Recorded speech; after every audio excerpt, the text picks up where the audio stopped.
Welcome you all. आपको पता है कि लास्ट सेशन में इससे पहले हमने ऑसिलेशन पढ़ा था। इक्वेशन ऑफ मोशन को हमने एक्सप्लेन किया था। इफ स्ट्रिंग ये मेन पोजीशन पे है और हमने इसको डिस्प्लेस किया at some distance x, then we have proved that the displacement, this force is directly proportional to displacement. और जो हमने इक्वेशन ऑफ मोशन सॉल्व की, that was dx2 by dt square plus omega square x is equal to 0. Or sometimes you represent displacement as of y, d2y or dt square omega square y is equal to 0. This shows the equation of motion or differential equation of motion of a simple harmonic oscillator.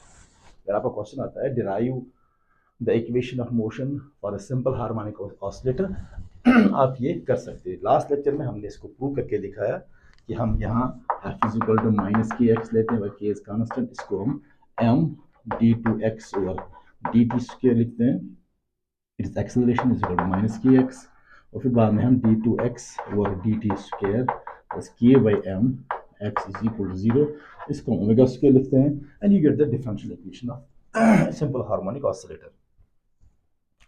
इसकी जो physical significance है, actually इसकी physical significance है जब हम इसका solution निकालते हैं। डिफरेंशियल इक्वेशन जो हायर स्टैंडर्ड मैथमेटिक्स है, उसमें जब हम इसका सॉल्यूशन निकालेंगे हमारे पास दो टाइप के सॉल्यूशन आते हैं, इधर इन साइन और इन कॉस। क्योंकि साइन एंड कॉस जो है वो ट्रिग्नोमेट्रिक फंक्शन है। कोई भी प्रोसेस जो रिपीट हो जाती है, जो पीरियोडिक होती है, उसमें हम ट्रिग्नोमेट्रिक फंक्शंस इस्तेमाल करते हैं। तो इसका जो सॉल्यूशन होगा वो in terms of sine and cos होगा, और इसकी जो फिजिकल सिग्निफिकेंस होगी वो हमें क्या देगा? Displacement from the mean position. चाहे एक स्ट्रिंग ले लो या आप एक पेंडुलम ले लो, पेंडुलम ने मीन पोजीशन से कितना डिस्प्लेस कर दिया या एक स्ट्रिंग ने मीन पोजीशन से कितना डिस्प्लेस हुआ, तो उस डिस्प्लेसमेंट को हम इसका सॉल्यूशन लेते हैं। That is the physical significance of this equation. We conclude that we get an displacement x is equal to a sin omega t। सो ये जो डिस्प्लेसमेंट है, जो मेन पोजीशन से एक ऑसिलेटर कितने एक्सट्रीम तक चला गया, फिर बाद में वापस आगे लेफ्ट साइड से कंप्रेस होके फिर स्ट्रेच होके ऐसे ऑसिलेशन करेगा, या यहाँ पे जो पेंडुलम है वो इस तरह से ऑसिलेट करेगा। तो मेन पोजीशन पे आपने कितना फोर्स दिया और वो कितना डिस्प्लेस हुआ, वो हमें डिस्प्लेसमेंट यहाँ से निकलती है। यानी कि physical significance of this equation is we get a displacement x is equal to a sin omega t। आप ये भी ले सकते हो x is equal to a cos omega t। Cos में भी हो सकता है आपका, ये साइन में भी हो सकता है, ये आपकी चॉइस होती है कि आप किस में इक्वेशन लेते हैं। तो अब इसकी वजह क्या है? कॉस और साइन मैं बताता हूं। अगर कॉस जो होता है ये इवन फंक्शन माना जाता है और साइन जो है ये ऑड फंक्शन में माना जाता है। आप बस इस स्टेज पे इतना याद रखें कि अगर आपका ऑसिलेशन मीन पोजीशन से स्टार्ट हो रही है, मीन पोजीशन से ऐसे, फिर जाके एक्सट्रीम पॉइंट पे जाएगा, फिर वापस मीन पोजीशन पे आएगा, फिर एक्सट्रीम पॉइंट पे जाएगा, फिर मीन पोजीशन पे आएगा। यानी अगर आपका ऑसिलेशन मीन पॉइंट यानी कि स्टेबल इक्विलिब्रियम से स्टार्ट होता है, if the oscillation starts from or the origin of the oscillation where the oscillation is initiated, अगर ये मीन स्टेबल इक्विलिब्रियम से हो रहा है या ओरिजिन से हो रहा है या मीन पोजीशन से हो रहा है, then you take a sine function. लेकिन अगर आपका ऑसिलेशन एक्सट्रीम पोजीशन से, पेंडुलम यहां से जाके यहां जाता है फिर वापस आता है, अगर आपका ऑसिलेशन एक्सट्रीम पॉइंट से स्टार्ट हो जाता है तो आप वो कोसाइन वाला फंक्शन इस्तेमाल करते हो। यानी कि अगर मीन पोजीशन से आपका ऑसिलेशन स्टार्ट होता है तो ग्राफ जो है वो ओरिजिन से स्टार्ट होगा, यानी कि ऑड ग्राफ होगा। और अगर एक्सट्रीम पोजीशन से, चाहे वो राइट साइड से या लेफ्ट साइड से, अगर यहां से आपका ऑसिलेशन स्टार्ट होता है, यानी कि उसका इनिशिएशन यहां से है, तो मीन पोजीशन से 90 डिग्री पे ऑलरेडी है, तो आपका साइन 90 से कॉस बनेगा। तो अगर ओरिजिन एक्सट्रीम पॉइंट से आपका ऑसिलेशन स्टार्ट हो रहा है, oscillation of A pendulum if starts from the extreme position, then you take the equation of the displacement in terms of cosine. तो आपका ग्राफ जो होगा वो यहां से स्टार्ट होगा और इसका जो ग्राफ होगा वो ओरिजिन से स्टार्ट होगा। क्योंकि अगर ऑसिलेशन यहां से स्टार्ट होती है अनस्टेबल इक्विलिब्रियम से और स्टेबल इक्विलिब्रियम यहां पे है, ये स्टेबल इक्विलिब्रियम वाली पोजीशन है, ये अनस्टेबल इक्विलिब्रियम वाली पोजीशन है, तो इनके दरमियान जो एंगल की फर्क है वो 90 डिग्री है। इसको हम फेज एंगल की सूरत में पढ़ेंगे, लेकिन इस लेक्चर में हम फेज एंगल को बिल्कुल डिस्कस नहीं कर रहे हैं। उसके लिए हम सही से अलग से पढ़ेंगे कि साइन और कॉस में जो डिफरेंस है, फेज एंगल का मतलब क्या है और फेज एंगल को हम कैसे इन्वॉल्व करते हैं। जैसे अगर मैं लिखूंगा फेज एंगल तो x is equal to a sine of omega t plus phi में लिखूंगा, फाई इज फेज एंगल। लेकिन यहाँ हम इसको भी डिस्कस नहीं करने वाले हैं। यहाँ हम सिर्फ इस इक्वेशन का जो सोल्यूशन है that's in terms of sine और कोसाइन, और वो हमें देता है डिस्प्लेसमेंट। अब डिस्प्लेसमेंट मिलने से हमें क्या मिलेगा, एंड यू नो जब डिस्प्लेसमेंट को डिफरेंशिएशन किया जाता है तो आपको मिले वेलोसिटी, और जब वेलोसिटी को आप और डिफरेंशिएट करेंगे तो आप गेट एक्सेलरेशन, एक्सेलरेशन को मास मल्टीप्लाई होगा फोर्स, वेलोसिटी को 1/2m मल्टीपल करेंगे और वेलोसिटी का स्क्वायर निकालेंगे, यू गेट काइनेटिक एनर्जी। सो असल में आपको डिस्प्लेसमेंट से ही आगे डिफरेंशिएट करके other parameters, other variables solve कर सकते हैं। तो यहाँ पे मेरी चॉइस है कि मैं x equal a sin omega t लूं और x equal a cos omega t लूं, ये मेरी यहाँ चॉइस बनती है। अब यहाँ मैं फिलहाल बिफोर कि हम इसको मजीद सॉल्व करेंगे, let me discuss now this omega square. यहाँ से हमें 2-3 डेफिनेशंस मिलने वाले हैं।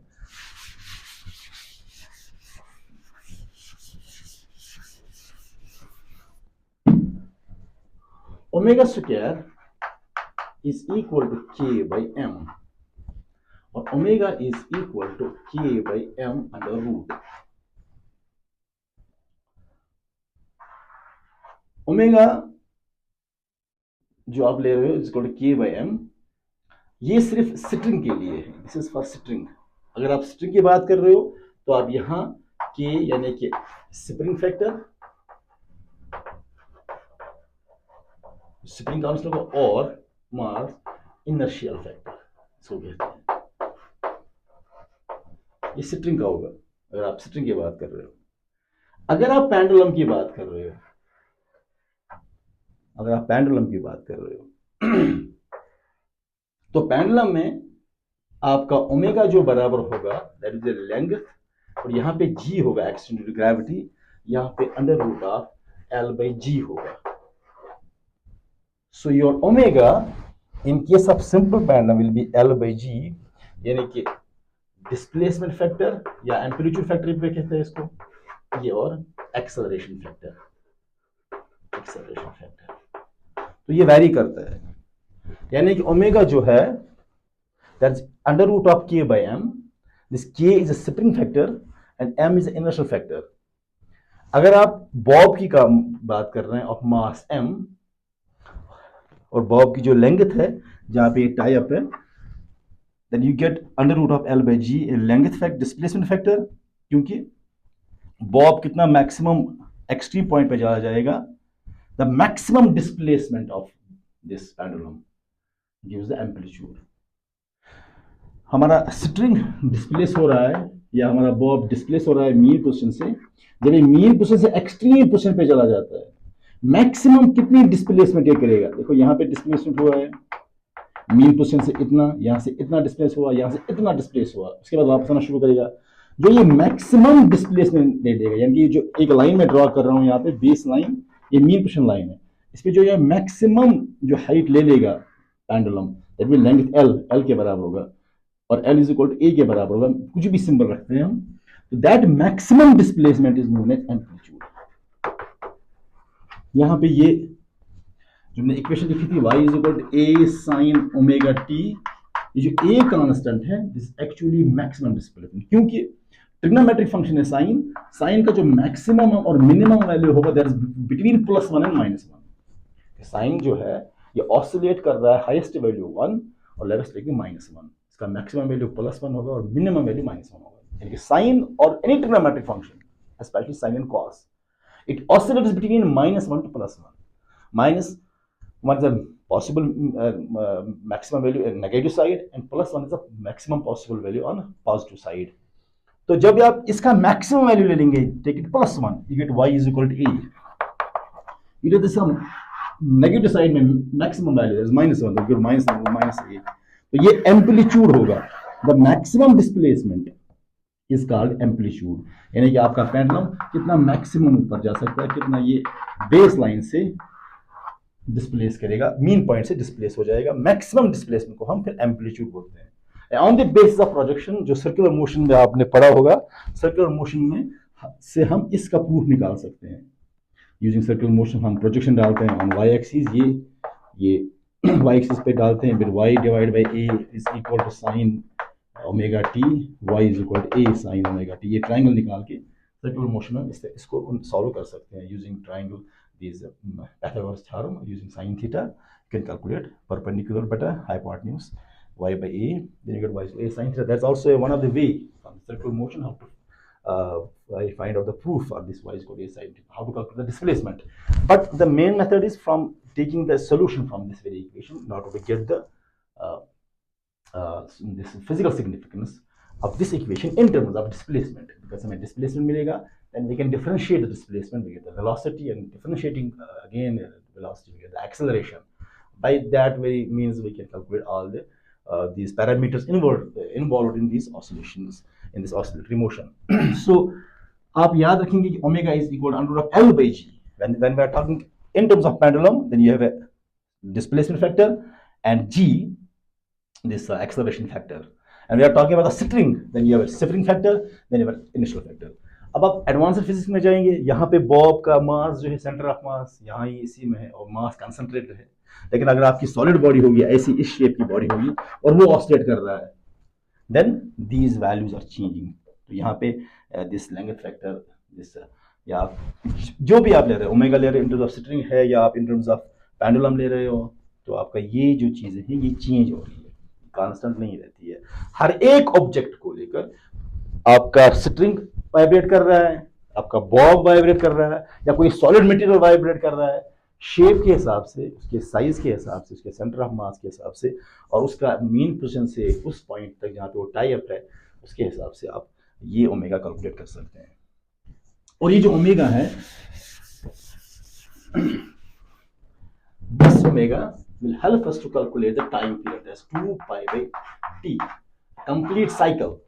जब आपका ऑसिलेटर कंप्लीट साइकिल करेगा, the time taken to complete one cycle is called time period. और इसमें एक और पैरामीटर आएगा, एक तो पैरामीटर आ गया एम्पलीट्यूड, वो आपने देखा था, maximum displacement is known as amplitude. उसके बाद आता है इस time period, time taken to complete one cycle is known as time period and is reciprocal of omega. तो रेसिप्रोकल ऑफ ओमेगा, एक कंप्लीट साइकिल में कितना एंगल जाएगा, 2 पाई। अगर आपका ऑब्जेक्ट यहाँ से स्टार्ट करता है तो एक कंप्लीट साइकिल में कितना एंगल लेगा, 2 pi. And time taken to complete this cycle is called time period t, and that is in reciprocal of this omega. Omega में ऐसे भी बता सकता हूँ आपको, ओमेगा कैसे कैलकुलेट करोगे। अगर आपका ऑब्जेक्ट यहाँ से है, ये आर्क बना रहा है, ऐसे थीटा एंगल बना रहा है, it takes time t, and theta is equal to arc, this angular displacement theta by t is known as angular velocity omega. So omega is theta by t, the angular displacement per unit time. So you have a theta is equal to omega t. आप theta लिखो या omega t लिखो, oscillator में same बात है, because omega is actually angular displacement per unit time. Time को यहाँ ले, get omega t is equal to theta. So because यहाँ पे oscillations में angular displacement है, that's why we are taking the sine cosine. So the time taken to complete one cycle is known as time period. This omega is equal to now under root of this k by m. So you can write here 2 pi by t is equal to under root of k by m. So you can write, जब हम इसको solve करेंगे, under root this t is equal to 2 pi under root of m by k. This is the equation for time period of a simple harmonic oscillator. This is the equation for the time period of a simple harmonic oscillator. इसी तरह से हम निकाल सकते हैं under L by G, आपका अगर है omega is equal to root of L by G, right, 2 pi by t under root of L by G. On solving, you get T is equal to 2 pi under root of G by L. It's like that. इसके time T में यहाँ ले जाऊंगा, L by G यहाँ आ जाएगा, फिर G ऊपर आ जाएगा, 2 pi. This is the time period of a simple pendulum. Time period of simple pendulum and this time period of a string. ये time period string है, because M by K is in terms of string, T and T time period of pendulum. जो भी Bob move कर रहा है, oscillate कर रहा है, उसका टाइम पीरियड निकाल सकते हैं आप इस. So this is the how you calculate the time period using this G and L, using M and K for a string and for a pendulum. तो higher में जाओगे तो the variables will change accordingly because the shape and size of the body will also change and the rotation will also change. So ये है angular this time period. Now from time period you can calculate the frequency. You know the reciprocal of time period is frequency. What is frequency? We write frequency is number of cycles per second. Number of cycles per second. So frequency can be written as number of cycles per second is 1 by t. Time period is the time taken to complete one cycle. अब ये कितने cycles आप कर रहे हो एक second में. The number of cycles per second is the frequency. और frequency का unit है, that's hertz. Suppose the pendulum is moving like this. जब pendulum यहाँ से यहाँ जाता है, it makes fourth part of quarter. जब ये वापस आता है और चौथा पार्ट बनाता है. जब फिर लेफ्ट साइड में जाता है और चौथा पार्ट बनाता है नेगेटिव साइड में. और जब ये फिर वापस आ जाता है तो फिर एक कंप्लीट साइकिल हो जाता है. तो this one use A complete cycle. यानी कि पेंडुलम जब मीन पोजीशन से यहां तक जाएगा 90 डिग्री, ये है, फिर वापस आएगा और 90 डिग्री 180 डिग्री ये पॉइंट, फिर यहां जाएगा और 190 डिग्री यहां तक आ जाएगा, फिर वापस आएगा, एक कंप्लीट साइकिल बनेगा. या आपका पेंडुलम अगर आपकी स्लीप पोजीशन से ऑसिलेट कर रहा है, यहां से ऑसिलेट कर रहा है, तो बिल्कुल यहाँ की तरफ हाफ सर्कल, फिर वापस आके और हाफ सर्कल, बन गया एक फुल सर्कल. पहले हाफ फिर half, this one complete cycle. अब यहाँ पे कितने साइकिल है? Suppose 1 second time, suppose this is also 1 second time. यहाँ पे 1 सेकंड में एक साइकिल है, यहाँ 1 सेकंड में 1 cycle and 2 cycle. The number of cycle 2 पर second. Here the number of cycles 1 per second. यहाँ का frequency का 1 hertz and this is 2 hertz. The number of cycles per second is the frequency concept. So frequency is reciprocal of time. So you calculated just that. These are the definitions. You have to remember the frequency, time period, amplitude, and all that. You get just you write omega is equal to under root of a by m. You write 2 pi by t is equal to under root of k by m. Then you calculate t is equal to 2 pi under root of m by k. So you know it's reciprocal. The reciprocal of this frequency is equal to 1 by t. So the frequency is equal to 1 by t. That is 1 over 2 pi divided by under root of, ये उल्टा हो जाएगा, k by t. This gives a frequency of oscillator. Similarly, you will calculate the frequency of oscillator for a simple pendulum, that is 1 over 2 pi under root of L by G, the frequency of the harmonic oscillator, simple harmonic oscillator. You calculate the frequency, actually you are calculating the energy, because you know the frequency is as energy is. So this is the equation of the frequency for a simple pendulum. This is the equation of this frequency for a string. ये string के लिए है, and it moves from mean position, and this is for pendulum when it oscillates about its mean position. So the parameters associated with the simple harmonic oscillator that you must know is the time period, calculation of time period, calculation of frequency, calculation of amplitude, maximum displacement. From displacement, you can calculate velocity. From velocity, you can calculate acceleration. and then you can calculate from velocity the kinetic energy. Then similarly, you are moving from mean position to extreme position, you can calculate the potential energy. Then the oscillation is actually from kinetic energy to potential energy, because changing kinetic energy produces the potential energy and changing potential energy produces the kinetic energy. So you can calculate later the total energy, called mechanical energy of a simple harmonic oscillator. So this is the topic that we have finished today. We will be talking in the next lecture, this calculation and derivation of velocity and other parameters. Thank you very much.